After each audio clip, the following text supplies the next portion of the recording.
श्री वेद पुरुषाय नमः। श्री सांब सदा शिवाय नमः।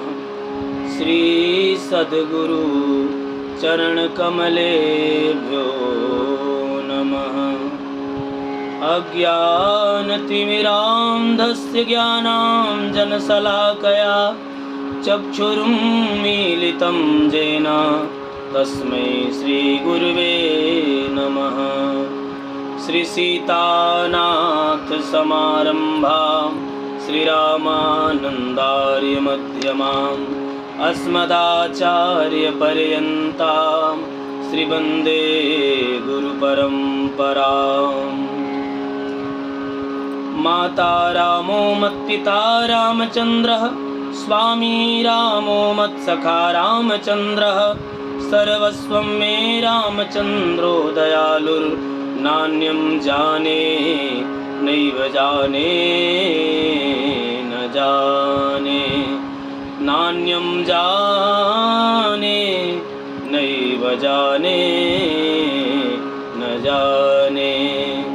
वागर्थाविव सम्पृक्तौ वागर्थः प्रतिपत्तये जगतः पितरौ वन्दे श्रीपार्वती परमेश्वरौ।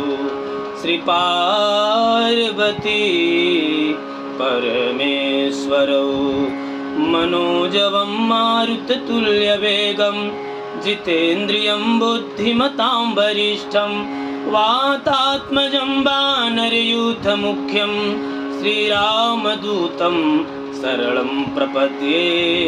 श्रीरामदूतं शरणं प्रपद्ये। श्रीरामदूतं शिरसा नमामि।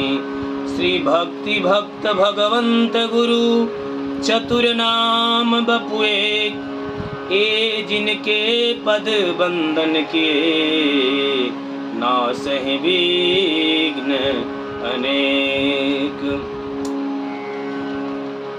जय जय श्री राधारमण, जय जय नवल किशोर, जय गोपी चित चोर प्रभु, जय जय माखन चोर। श्री जय जय माखन चोर। प्रेम से बोलो सच्चे दरबार की। उमापति महादेव की, रमापति रामचंद्र की, वीर बजरंग बली की, अनंत बलवंत श्री हनुमंत लाल जी महाराज की। प्रेम से बोलिए हर हर महादेव। जय जय श्री राधे, जय जय श्री सीताराम।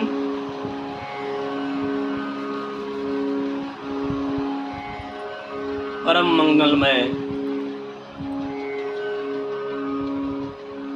देवाधिदेव महादेव की पावन पुनीत चर्चा में हम सभी समुपस्थित हुए हैं। देवाधिदेव महादेव की यह पावन पुनीत और सर्व रूप से शुभदायक शुभ फल देने वाला यह श्रावण का महीना चल रहा है। आज श्रावण कृष्ण पक्ष तृतीया तिथि है, कल चतुर्थी है, यानी श्रावण मास शुक्रवार से आरंभ हुआ है। बड़ी अद्भुत बात है। इस बार का श्रावण बड़ा ही फलदायी है। क्यों? क्योंकि शुक्रवार का दिन माँ भगवती का दिन होता है, माँ पराम्बा शक्ति का दिन होता है, और श्रावण का महीना शिव का पुनीत महीना माना गया है। तो यानी इस श्रावण महीने के 30 दिन में शिव और शक्ति दोनों साथ ही साथ अपने शक्ति से जो है विराजमान है। ये अद्भुत संयोग इस बार श्रावण में मिल रहा है। श्रावण मास के आज तीसरे दिन भक्तों के अनुग्रह पे, भक्तों के आग्रह पे, विशेष आग्रह पे हम ये भगवान की मंगलमयी सोमवार व्रत की कथा उन श्रद्धालु भक्तजनों, माताओं को जिनका आग्रह है कि गुरुदेव आपके मुख से हम सोमवार व्रत का कथा सुनना चाहते हैं, तो उनके लिए हम सोमवार व्रत का कथा एक दिन पूर्वत ही कह रहे हैं कि कल जो सोमवार व्रत रहेंगे वो व्रती लोग कम से कम इस सोमवार व्रत के कथा को सुन के इसका पुण्य लाभ प्राप्त करें। और श्रावण के सोमवार का तो बड़ा ही महत्व है और श्रद्धामती माताओं का बड़ा ही इसके प्रति विशेष जो है आग्रह था और विशेष श्रद्धा भी माताओं का होता है भगवान महादेव के पूजन में। वैसे हम एक बात और स्पष्ट कर दें कि इस जगत में सबसे ज़्यादा पूजे जाने वाले कोई देव हैं तो हम महादेव हैं। हमारे शिव शंकर हैं, भोले बाबा हैं जो बहुत ही पूजनीय हैं और 80% लोग महादेव के ही पुजारी होते हैं। कदाचित कोई राम का भक्त होता है, कृष्ण का भक्त होता है, हनुमान जी का भक्त होता है, दुर्गा का सेवक होता है, दुर्गा भगवती का चरणानुरागी होता है, लेकिन 80% लोग महादेव के ही भक्ति से ओतप्रोत पाए जाते हैं इस पूरे जगत में। ये देखा जा रहा है प्रायः। तो उन्हीं महादेव का यह विशेष कृपा जन्य जो समय है श्रावण का महीना, इस श्रावण मास के श्रावणी का पवित्र दिन जो सोमवार व्रत किया जाता है, उस सोमवार व्रत की कथा लेकर के हम उपस्थित हुए हैं। तो जो भी सोमवार व्रत कथा के अनुरागी जन हैं, कथा सेवी जन हैं, कथा आप अवश्य सुने और अपने इष्ट मित्रों को सुनाएं, सगे संबंधियों को सुनाएं, अपने परिवारजनों को सुनाएं। जो सोमवार व्रत रहते हैं उनको तो अति आवश्यक है इस कथा को सुन लेना और सुना देना। जो अपने रिश्तेदार हैं अगर कथा सुनना चाहते हैं सोमवार की कथा, तो उनके पास भी यह वीडियो शेयर करके उनको भी कथा से लाभान्वित करें और उनका भी जीवन शिव भक्तिमय बने। इसी सतत कामना से हम कथा से पूर्व 2 बार भगवान का नाम संकीर्तन करेंगे, उसके बाद भगवान की मंगलमयी कथा आरंभ होगी। तो प्रेम से एक बार महादेव का सभी ध्यान करते हुए भाव से शिव संकीर्तन में अपने जीवन को कृतार्थ करिए। शिव संकीर्तन रूपी गंगा में गोता लगाइए। हर हर महादेव शंभो काशी विश्वनाथ गंगे, हर हर महादेव शंभो काशी विश्वनाथ गंगे, काशी विश्वनाथ गंगे मैया पार्वती संगे, काशी गंगे मैया पार्वती संगे, हर हर महादेव शंभो काशी विश्वनाथ गंगे। नमो निरंजन निराकार साकार बने अर्धंगा, साकार बने अर्धंगा, साकार बने अर्धंगा। पलित कपोल भाल उर राजत, पलित कपोल भाल उर राजत, पिले हलाहल भंगा, हर हर महादेव शंभो काशी विश्वनाथ गंगे, हर हर महादेव शंभो काशी विश्वनाथ गंगे। डिमिक डिमिक डम डमरू बाजे, गावत ताल तरंगा, गावत ताल तरंगा। ढिमिक ढिमिक धिम बाजे पखावज, धिमिक धिमिक धिम बाजे पखावज, मुरली और मुरचंगा, हर हर महादेव शंभो काशी विश्वनाथ गंगे, हर हर महादेव शंभो काशी विश्वनाथ। सभी गाइए मस्ती में ताली सेवा के साथ। महादेव शंभो काशी विश्वनाथ गंगे, जटन बीच गंगा जी नाचे, जटन बीच में गंगा नाचे, नाचे भुजत भुजंगा, नाचे भुजग भुजंगा।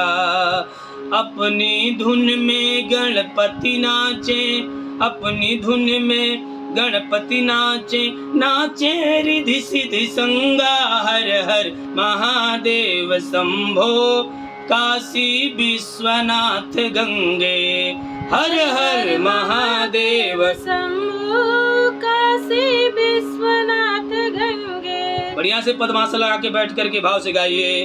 ओ हर हर महादेव शंभो काशी विश्वनाथ गंगे, हर हर महादेव शंभु काशी विश्वनाथ गंगे। कैलाशी काशी के वासी, कैलाशी काशी के वासी, अमरनाथ दुख भंजन, हाँ अमरनाथ दुख भंजन। उज्जैनी के महाकाल है, उज्जैनी के महाकाल है, भक्तों के चितरंजन, हर हर महादेव शंभो काशी विश्वनाथ गंगे, हर हर महादेव शंभु काशी विश्वनाथ गंगे। ब्रह्मा नाचे विष्णु नाचे, ब्रह्मा नाचे विष्णु नाचे, नाचे देवलोक सारा, नाचे देवलोक सारा।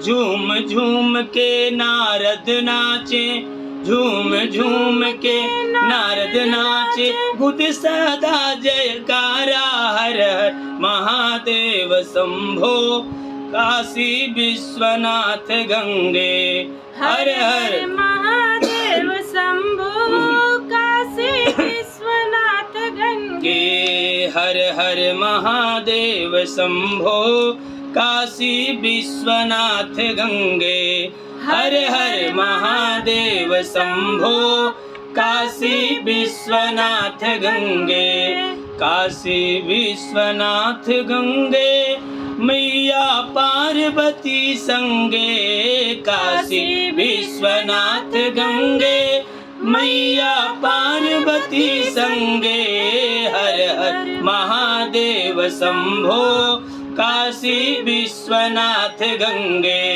हर हर महादेव शंभो काशी विश्वनाथ गंगे, हर हर महादेव।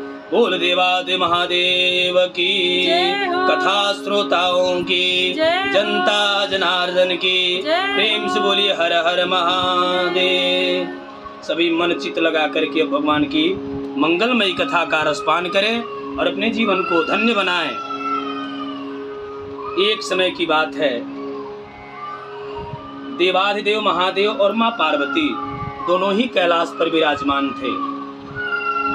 माँ पार्वती के मन में हुआ कि मृत्यु लोक का थोड़ा भ्रमण किया जाए, तो महादेव माँ पार्वती को साथ में लेकर के मृत्यु लोक पे आए।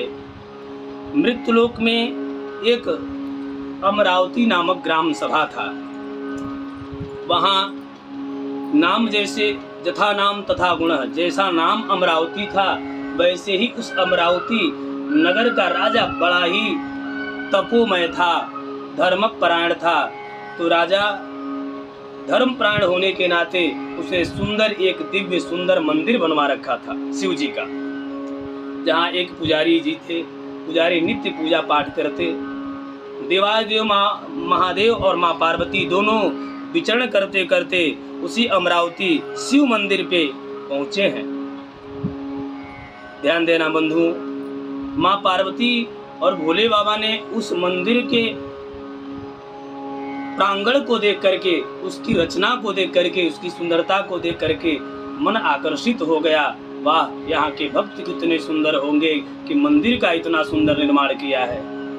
तो इस भाव से महादेव, क्योंकि भगवान भाव के ही भूखे हैं, भाव का भूखा हूँ मैं, भाव ही एक सार है। भाव से जो मुझे भजे तो भव से बेड़ा पार है। इस महादेव का यह सुंदर भक्तों का भाव देखकर माँ पार्वती और भोले बाबा दोनों वहीं ठहर गए। माँ पार्वती ने कहा, स्वामी इस जगह पे हमें तो कुछ समय निवास करने की इच्छा होती है। माँ पार्वती भोले बाबा के साथ बैठी। बैठने के बाद माँ पार्वती ने कहा, महादेव मुझे अब यहाँ कुछ खेल खेलने की इच्छा बनती है। प्रभु, महादेव ने पूछा, देवी कौन सा खेल खेलना चाहती हो? तो माँ पार्वती ने कहा, महादेव मैं यहाँ चौसर पासे आपसे खेलूंगी। अब दोनों खेलने के लिए तैयार हो गए। जब महादेव माँ पार्वती दोनों बैठे थे, उसी समय में उस मंदिर के जो पुजारी महाराज थे, पुजारी जी आ गए पूजा करने के लिए। अब पुजारी जी जब पूजा कर लिए तो पुजारी जी से माँ पार्वती ने कहा कि हे भगवान, हे ब्राह्मण देवता, पुजारी जी आप आइए और ये बताओ आप कि इस दोनों चौसर में कौन जीतेगा, इस खेल में किसकी विजय होगी। तो पुजारी जी ने कहा महाराज, मेरे देखने से तो महादेव के सिवा इस चौसर को कोई नहीं जीत सकता, तो इसलिए महादेव ही इसके विजयी होंगे, इस खेल में विजय प्राप्त करेंगे। खेल आरंभ हो गया, लेकिन जैसे पुजारी जी ने कहा उसके ठीक उल्टा हुआ नहीं वैसा। भोले बाबा हार गए और माँ पार्वती जीत गई। शर्त बस पुजारी जी की बात मिथ्या हो गई, झूठी हो गई, सो माँ ने श्राप दे दिया कि जाओ पुजारी, तुम्हारी बात मिथ्या हुई, झूठी हुई है, सो तुम्हें पूरे शरीर में कोढ़ हो जाए। श्राप लग गया माँ पार्वती का और पुजारी जी पूरे शरीर से कोढ़ी हो गए। बड़ी दुख की बात रही। महादेव माँ पार्वती तो चले गए। बाबा नित्य शिव मंदिर में निवास करता, अब कोढ़ के नाते ग्राम सभा में जाता नहीं। एक दिन की बात, वहां अप्सराएं आई मंदिर की रचना देखकर, लेकिन एक अद्भुत घटना देखा अप्सराओं ने कि पुजारी को कोढ़ है। तो पुजारी के कोढ़ का कारण पूछा तो पुजारी ने अपनी सारी वृत्तांत, अपनी सारी दुखड़ा कह सुनाई कि माँ पार्वती का मुझे श्राप लगा है, मिथ्या भाषण हो जाने के नाते। तो अप्सराओं ने कहा महाराज, यदि आप इस कोढ़ से मुक्ति पाना चाहते हैं तो इसका एक ही उपाय है। वह कौन सा उपाय है? तो पुजारी जी को अप्सराओं ने इसी श्रावण सोमवार व्रत का महात्म्य बताया, विधि बताई, पूजन बताई और उद्यापन तक की विधि को सुनाया। अप्सराओं के द्वारा पुजारी जी श्रावण सोमवार व्रत की प्रारंभ से लेकर के, व्रत की विधि से लेकर के उद्यापन तक की विधि को किया। फलस्वरूप पुजारी जी का कोढ़ जो था वो समाप्त हो गया। कुछ समय व्यतीत हुआ, पुजारी जी भाव में संलग्न होकर के महादेव का नाम संकीर्तन गा रहे थे। तेरा पल पल बीता जाए भजले, पुजारी जी महादेव का भजन कर रहे हैं। इतने में माँ पार्वती और भोले बाबा दोनों आ रहे हैं। कैसे? आइए आप भी 2 बार करिए। तेरा पल पल बीता जाए, मुख से जप ले नमः शिवाय। तेरा पल पल बीता जाए, मुख से जप ले नमः शिवाय। ओम नमः शिवाय, ओम नमः शिवाय, ओम नमः शिवाय, ओम नमः शिवाय। ये महामंत्र जप रहे थे तो माँ पार्वती और भोले बाबा दोनों आए। माँ पार्वती ने शंकर जी से कहा, प्रभु ये तो वही पुजारी है जिसको मैंने श्राप दिया था, पूरे शरीर में कोढ़ हो गई। अचानक इसकी कोढ़ समाप्त कैसे हो गई? मेरे श्राप से इसकी मुक्ति कैसे हो गई? भोले बाबा ने कहा, हाँ देवी, तो आश्चर्य की बात है। ये तो अंतर्यामी है, अंतर बहिरी अवस्थितम। ये क्या नहीं जानने वाले, तो घट घट वासी है, जय जय अविनाशी है, सब घटवासी व्यापक परमानंदा। महादेव ने माँ पार्वती के महाराज अभिमान को चकनाचूर करना चाहा और श्रावण सोमवार व्रत की कथा उस पुजारी के मुख से माँ पार्वती को दिलाना चाहा। सो महादेव ने कहा, देवी तुम जाके खुद ही पूछ लो कैसे इसके कोढ़ जैसे जनित कष्ट, घनघोर महामारी के रूप का कष्ट तुम्हारे द्वारा स्थापित शरीर मुक्त कैसे हो गया। तो माँ पार्वती ने पूछा तो ब्राह्मण देवता कहते हैं, माँ आपके श्राप देने के बाद मैं बड़ा कष्टी हो गया, बड़ा दुखी हो गया। महीनों मैंने अपने इस घृणित जीवन को लेकर के जी रहा था, लेकिन महादेव की कृपा हुई और अप्सराओं का आगमन हुआ। अप्सराओं ने मुझे श्रावण सोमवार की व्रत की महिमा बताई और हमने श्रावण सोमवार व्रत किया और इस व्रत को करने के बाद शिव जी के महापर्व सोमवार व्रत को करने का प्रभाव हुआ कि मेरी सारी यह कोढ़ की बीमारी मुक्त हो गई, मैं उस कोढ़ जनित कष्ट से मुक्ति पा गया। माँ पार्वती ने जब इतना सुना सोमवार व्रत की महिमा, तो माँ पार्वती पुजारी से सोमवार व्रत की महिमा पूछती हैं। तो इसका विधान पुजारी ने माँ पार्वती को बताया। माँ पार्वती के जीवन में भी एक महा कष्ट था। हम संसारिक लोग छोटे छोटे कष्ट से इतना दुखी हो जाते हैं कि फला हमसे नहीं बोल रहा है, वो संबंध बुरा हो गया, इससे हम प्राणांत कर लेंगे, हम मर जाएंगे, इतने तक लोग सोच लेते हैं कि फला हमसे नहीं बोल रहा है तो हमारी जीने का क्या मतलब। लेकिन देखो यहाँ माँ पार्वती के जीवन, जो देवी हैं, जो आदिशक्ति हैं, जो पराम्बा हैं, ऐसी माँ पार्वती के जीवन में भी एक बार घटना घटा। वह घटना क्या है कि उनका ज्येष्ठ पुत्र कार्तिकेय माँ पार्वती से रुष्ट था, बोलता नहीं था। माँ पार्वती ने निश्चय कर लिया और सोमवार व्रत का, श्रावण सोमवार व्रत से आरंभ करके 16 सोमवार का व्रत माँ पार्वती ने किया। और उस व्रत के करने के प्रभाव से कार्तिकेय जी जो है माँ पार्वती से जो रुष्ट रहते थे उनके प्रति आकर्षित हो गए, प्रेम भाव हो गया कार्तिकेय जी का। जब कार्तिकेय जी का प्रेम भाव माँ पार्वती में हो गया, स्नेह भाव हो गया मातृका रूप में, माँ के स्वरूप में, तो कार्तिकेय जी ने भी पूछा माँ से, माँ तुम बताओ कि आखिर मेरा क्रोध प्रेम में कैसे बदल गया। मैं तो क्रोधी था, तुमसे प्रेम नहीं करता था, तो फिर यह प्रेम जो है कैसे करने लगा मैं। तो माँ जो है पार्वती ने कार्तिकेय जी को उसी श्रावण सोमवार व्रत की महिमा बताई। यह व्रत की महिमा सुन कार्तिकेय जी के भी मन में बड़ा ही एक सात्विक ऊर्जा का निर्माण हुआ। और कार्तिकेय जी का एक वर्षों से बिछड़ा हुआ मित्र जो ब्राह्मण कुल में उत्पन्न था, वह पुत्र जो है, वह मित्र जो है, ब्राह्मण पुत्र जो कार्तिकेय का मित्र था, वह मित्र रुष्ट था कार्तिकेय जी से और बिछड़ भी चुका था। तो वर्षों से बिछड़ा हुआ और रुष्ट क्रोधित हुआ मित्र कार्तिकेय जी ने इस श्रावण सोमवार का व्रत किया। और उस व्रत के करने के प्रभाव से वो ब्राह्मण पुत्र जो वर्षों से बिछड़ा था, वह मित्र इनको मिल गया। व्रत के प्रभाव से मित्र ने कार्तिकेय से पूछा, स्वामी कार्तिकेय आपने कौन सा यत्न किया मुझे पाने के लिए। तो यह श्रावण सोमवार की महिमा कार्तिकेय जी ने अपने मित्र ब्राह्मण पुत्र को बताया। अब ब्राह्मण पुत्र का विवाह नहीं हो रहा था, सो ब्राह्मण पुत्र ने भी कार्तिकेय के मुख से सुनने के बाद इसी सोमवार व्रत का सेवन किया, पालन किया, और वह उसको इच्छा अनुसार एक सुंदर पत्नी के साथ विवाह होता है। यह अद्भुत कैसा होता है, इसको विस्तार पूर्वक सुनिए। महाराज, ब्राह्मण के पुत्र ने तो श्रावण मास के सोमवार व्रत से आरंभ करके 16 सोमवार के व्रत किए, लेकिन उसको विश्वास नहीं था क्या ये फलित होगा। लेकिन फलतः वह ब्राह्मण पुत्र व्रत का नियम आरंभ करके वह विदेश चला गया। विदेश में जब वह गया तो वहाँ एक राजा था और उस राजा की पुत्री का स्वयंवर था। स्वयंवर में भी बड़ा विचित्र बात थी।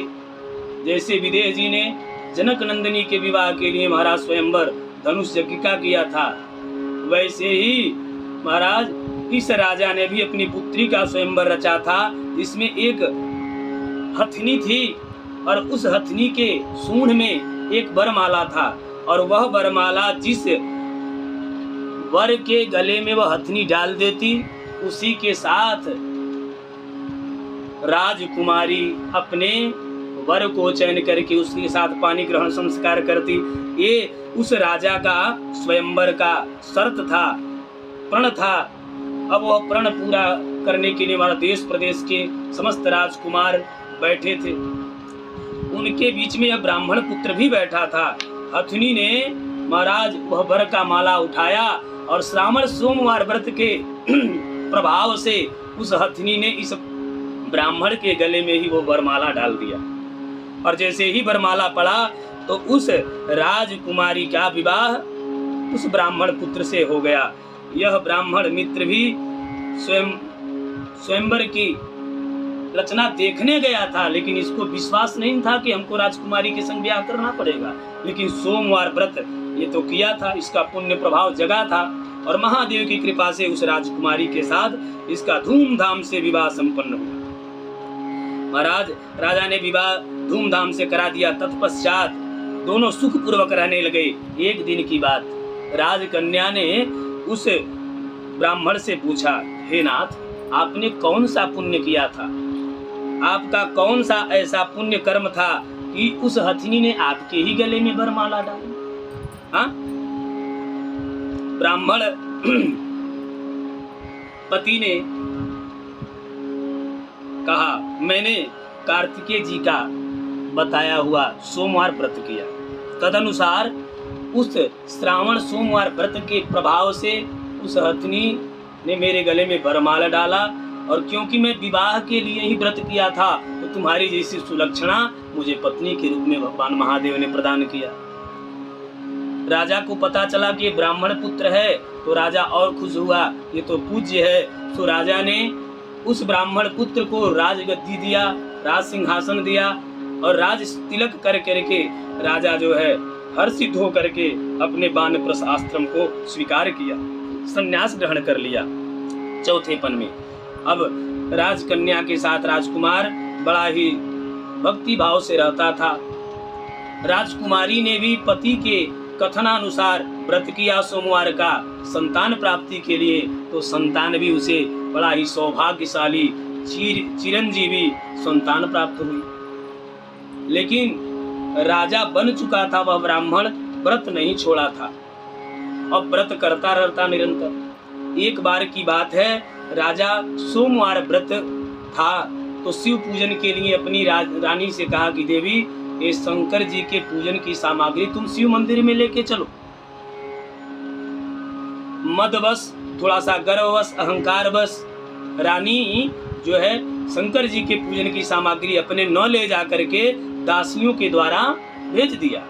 अब दासियों के द्वारा जब भेजा, ध्यान देना, तो महाराज ब्राह्मण पुत्र ने तो कुछ नहीं बोला, उस राजा ने तो कुछ नहीं बोला।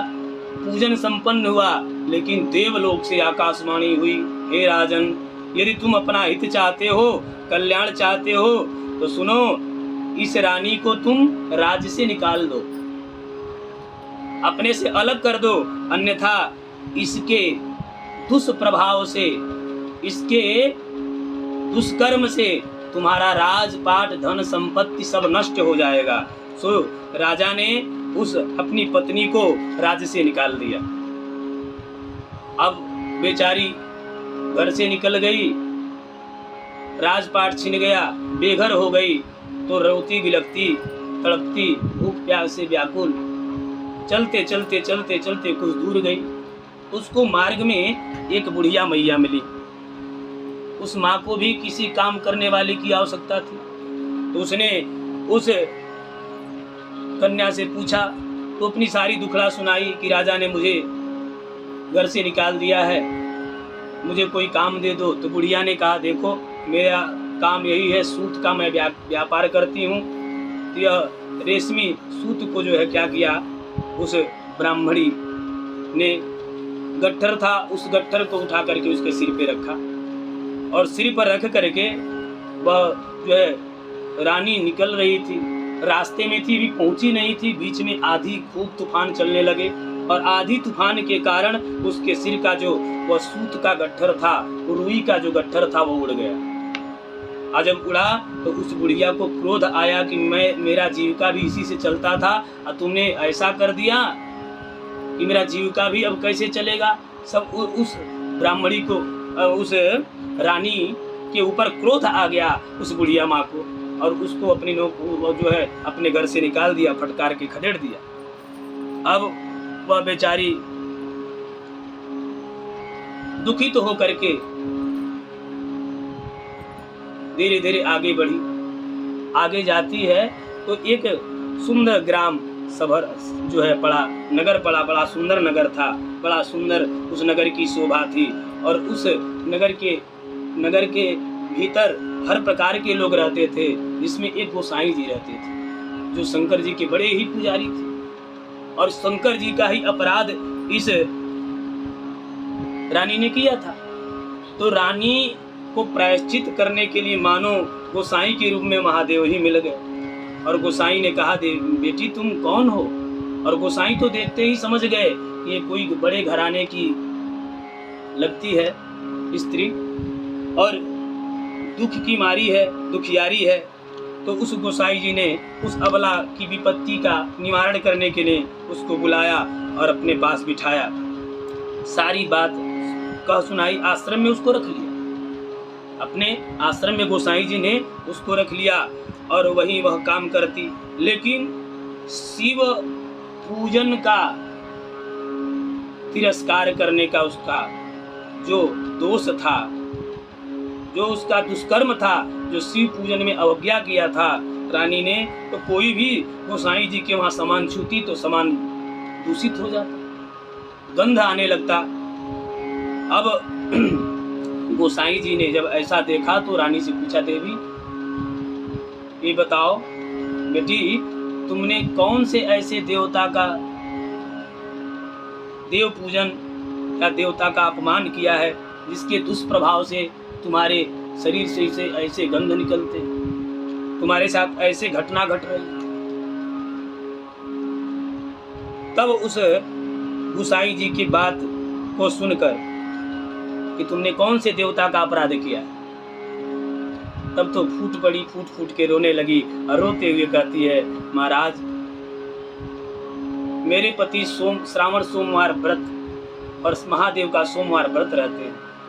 मैं उसी सोमवार व्रत करने वाले महा शिव भक्त अपने पति का एक बार शिव पूजन में सहयोग के लिए कहा कि पूजन की सामग्री ले आओ, और मैं नहीं लेके गई, भूलवश अवज्ञा हो गई, तो मेरे पति ने मुझको घर से निकाल दी। अब गोसाई जी तो जब सुने तो गोसाई जी ने कहा, बेटी देखो ये बहुत बड़ा अपराध तुमसे बना है, देवाल देव महादेव का अपराध तूने किया है। चलो मैं अपने महादेव से तुम्हारे लिए विनती गुहार करूंगा। गोसाई जी अपने मंदिर में बैठे और दिन भर गोसाई जी बैठ करके महादेव को मनाए हैं। मनाते मनाते उनके आंखों से अश्रु बहने लगे और गोसाई जी ने कहा, जब गोसाई की आंखों से अश्रु बहे तो महादेव प्रकट हो गए। गोसाई से पूछा, क्या कष्ट है तुमको, क्यों रो रहे हो? गोसाई ने कहा कि मेरे घर एक अबला आई है, विपत्ति की मारी है, आपके अपराध किए हैं उन्होंने, आपका जो है अपराध किया है, आपका अवज्ञा किया है, कृपा करके आप बताओ कि उस अपराध का क्षमादान क्या होगा, उसका निवारण क्या होगा, प्रायश्चित क्या होगा। तब महादेव ने कहा, जाओ उससे कह दो कि 16 सोमवार व्रत को करे, सो उसका पिछड़ा पति भी उसे मिल जाएगा और उसका अपराध भी समाप्त हो जाएगा। गोसाई जी बड़े हर्षित आए, दौड़े भागे आए और रानी से कहा कि बेटी तुम जो है 16 सोमवार का व्रत करो। जैसे ही विधि पूर्वक 16 सोमवार का व्रत किया, श्रावण मास से आरंभ करके, तो ध्यान देना श्रावण मास से ही आरंभ करके 16 सोमवार का व्रत करना विशेष फलदायी होता है। तो महादेव की विशेष कृपा से वह जो है 16 सोमवार का व्रत किया। अब व्रत का प्रभाव हुआ कि राजा के मन में अचानक अपने पत्नी की याद आई और पत्नी की याद आने पर राजा ने सैनिकों को आदेश किया। सैनिक जो है रानी को ढूंढने लगे। जब ढूंढते ढूंढते राजा के सैनिक गोसाई के आश्रम पे पहुंचे तो पता लगा कि रानी यही है और राजा को बताया गया। राजा जो है गोसाई के पास आए हैं और सारी वृत्तांत का सुनाया कि मेरी पत्नी है, मैं इनसे रुष्ट हो चुका था, आज मैं इनके प्रति प्रेम भाव से आया हूँ, मैं इनको ले जाना चाहता हूँ। तो गोसाई जी ने उस रानी को राजा के हाथों में दिया। महाराज यह देख गोसाई के आंखों में अश्रु भर आए और महादेव के सामने हाथ जोड़ करके कहा, प्रभु आपकी बहुत बड़ी महिमा है, भारी महिमा है। ध्यान देना, रानी को राजा मिल गया, राजा को रानी मिल गई, एक पति को पत्नी मिल गई, पत्नी को पति मिल गया, उसका धन संपत्ति मिल गया, उसका घर परिवार मिल गया, उसका पुत्र मिल गया और गोसाई जैसा एक गुरु मिल गया। तो जो महादेव के सोमवार व्रत को करते हैं श्रावण से आरंभ करके 16 सोमवार व्रत करते हैं, या नित्य हर वर्ष पड़ने वाले सोमवार श्रावण का करें, या 16 सोमवार करें, या हर सप्ताह में पड़ने वाले सोमवार व्रत को करें, तो सोमवार व्रत के करने वाले व्रती को महादेव की कृपा से ये सब कुछ प्राप्त हो जाता है। धन, सुख, शांति, समृद्धि, पत्नी, बाल बच्चे, जस कीर्ति सब कुछ प्राप्त हो जाता है। ऐसे महादेव हैं, ये अवधरदानी है। ऐसे महादेव का यह पावन पुनीत सोमवार व्रत की कथा जो सुनते हैं, सुनाते हैं, महाराज उनके गृह में, उनके घर में, उनके जीवन में आनंद ही आनंद होता है। और महादेव का कथा सुनने के बाद व्रती को चाहिए कि वह महादेव को जो यथोचित उसको जो सामग्री हो, जो भी उसके पास फल मूल हो नैवेद्य भोग लगाने का, उसको लगावे, बिल्व पत्र डाले और महादेव की आरती करे। यह श्री शिव जी की कृपा का विशेष उत्तम सोपान सोमवार व्रत की कथा संपन्न हुई। बंधुओं, जय सिया राम, जय श्री हरि, हर हर महादेव। ध्यान दीजिएगा, जिनको भी कथा अच्छी लगी होगी आप कथा सुनिएगा, शेयर करिएगा, कमेंट करिएगा। और पुराणों में कहा जाता है, और हमारे चैनल जिस चैनल पे चढ़ेगा प्रवीणानंद पांडे जी महाराज, तो उस चैनल को जो है सब्सक्राइब भी करिएगा, बेल आइकन दबाना मत भूलिएगा। तथा कहा गया है कि पुराणों में कथा सुनने के बाद ब्राह्मण को दक्षिणा देना पड़ता है।